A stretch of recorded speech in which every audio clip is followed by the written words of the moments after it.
Global investor summit पर उत्तराखंड के मुख्यमंत्री पुष्कर सिंह धामी ने कहा कि समिट को लेकर सारी तैयारियां हो चुकी है। उत्तराखंड में हमने निवेश के लिए तैयारियां की है और 27 से अधिक नीतियां बनाई गई है। उसमें से कुछ नीतियों में संशोधन किया है। कल प्रधानमंत्री नरेंद्र मोदी इसका उद्घाटन करेंगे और इसके माध्यम से हमारे यहाँ व्यापार और उद्योग बढ़ेगा तथा युवाओं को उत्तराखंड में रोजगार मिलेगा। डेस्टिनेशन उत्तराखंड जो कि हमने वाइब्रेंट गुजरात उसी से प्रेरणा लेके इसको किया है, जो प्रधानमंत्री जी ने गुजरात में शुरू किया था और उसको लेकर सारी तैयारियां हो गई हैं। पूरे देश दुनिया के अंदर अनेक स्थानों पर मैं स्वयं भी गया हूं, हमारे मंत्रीगण गए हैं, हमारे सभी अधिकारीगण गए हैं। हमने रोड शो किया, लोगों से B2G मीटिंगें करी और सबको उत्तराखंड के अंदर जो हमने इन्वेस्टमेंट के लिए, इंडस्ट्री के लिए जो तैयारियां की हैं, जो यहाँ पर पॉलिसीज बनाई हैं 27 से अधिक, और वो इंडस्ट्री फ्रेंडली इन पॉलिसीज हैं और कुछ पॉलिसीज को हमने बदला है, संशोधन किया है। सिंगल विंडो सिस्टम, एक डेडिकेटेड मैनेजर जो 5 करोड़ से अधिक की धनराशि यहाँ लगाएंगे, इन्वेस्टमेंट करेंगे, तो उसके लिए उनके अनुरूप सारी तैयारियां हमने की है। आप देख रहे होंगे देहरादून में सारी तैयारियां आपको दिखाई दे रही होंगी और माननीय प्रधानमंत्री जी कल उसका उद्घाटन करेंगे और अभी तक हमारे लगभग 3 लाख करोड़ के निवेशकों के साथ करार हो गए हैं और बहुत सारे प्रस्ताव हमारे पास अभी हैं और ये राशि लगातार बढ़ रही है। उत्तराखंड राज्य के लिए जहां यहाँ की आर्थिकी बढ़ेगी, व्यापार बढ़ेगा, उद्योग बढ़ेंगे, वहीं हमारे नौजवान युवा भाई बहनों को उत्तराखंड के अंदर ही रोजगार का भी एक बड़ा अवसर उनके लिए यहाँ पर आएगा। और अब हम जो निवेशकों के साथ करार हो रहे हैं, हमारा समारोह होगा, हम उसके बाद पूरी तरह से इसको धरातल पर उतारने के लिए भी काम करेंगे, इसकी लगातार समीक्षा करेंगे। तो अगले 2 दिनों में कितने और एमओयू होने की संभावना है और कौन कौन से उद्योगपति कितने देशों के रिप्रेजेंटेटिव? देश और दुनिया के सभी बड़े उद्योग समूह उत्तराखंड में काम करना चाहते हैं, उत्तराखंड में अपना इन्वेस्टमेंट करना चाहते हैं और उनके प्रस्ताव हमारे सामने हैं। हमें लगता है कि एक बड़ी राशि अभी और हमको मिलेगी।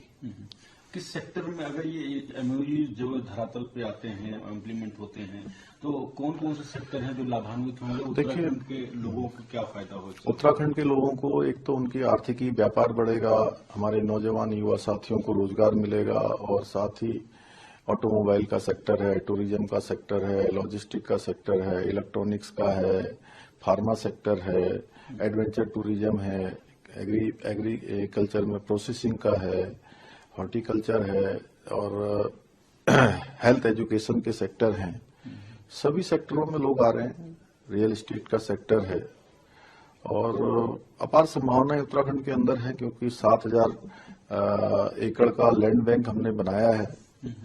इन्वेस्टर के लिए यहाँ पर अच्छा माहौल है, लॉ एंड ऑर्डर की स्थिति बहुत अच्छी है, यहाँ का पर्यावरण बहुत अच्छा है, NCR के पास है। देहरादून और पंतनगर के दोनों एयरपोर्ट हम आने वाले समय में अंतर्राष्ट्रीय स्तर के बनाने के लिए काम कर रहे हैं। 13 के 13 जिलों में हेलीपोर्ट बन रहे हैं। हवाई सेवा हमारे देहरादून के लिए देश की 37-38 लगभग 40 के लगभग उड़ानें आज देश के प्रमुख शहरों से चल रही हैं। पंतनगर का एयरपोर्ट भी हमारा एक्टिविटी में है, वो भी क्रियाशील है, लगातार काम कर रहा है, वहां भी फ्लाइटें आनी शुरू हो गई हैं। तो और NCR के नजदीक होने के कारण से बहुत देहरादून, हरिद्वार, रुड़की, ये पूरा ही क्षेत्र हमारा ऋषिकेश बहुत नजदीक है, बहुत कम समय में। और इसी प्रकार से उधम सिंह नगर का जो पंतनगर का सिटकुल जो सबसे बड़ा सिटकुल है, वो सिटकुल भी दिल्ली से ज्यादा दूर नहीं है, NCR के नजदीक है, इसलिए अप्रोच में है। सर, जिस हिसाब से हमारी इकोनॉमी कंट्री की बढ़ रही है, आप अभी दौरे पे गए थे, क्या माहौल है इन्वेस्टमेंट को लेकर बाहर के देशों का इंडिया में इन्वेस्टमेंट को लेकर?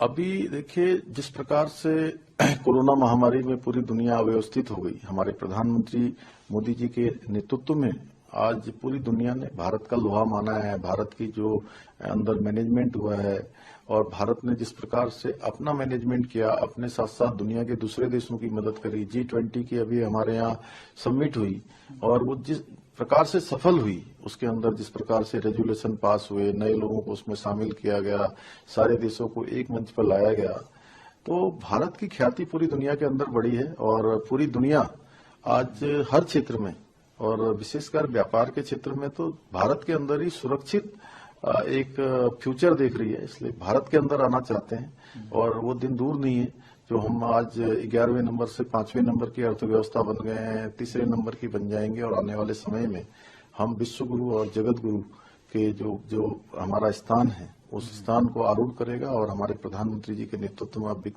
विकसित भारत संकल्प यात्रा चल रही है 2047 तक का।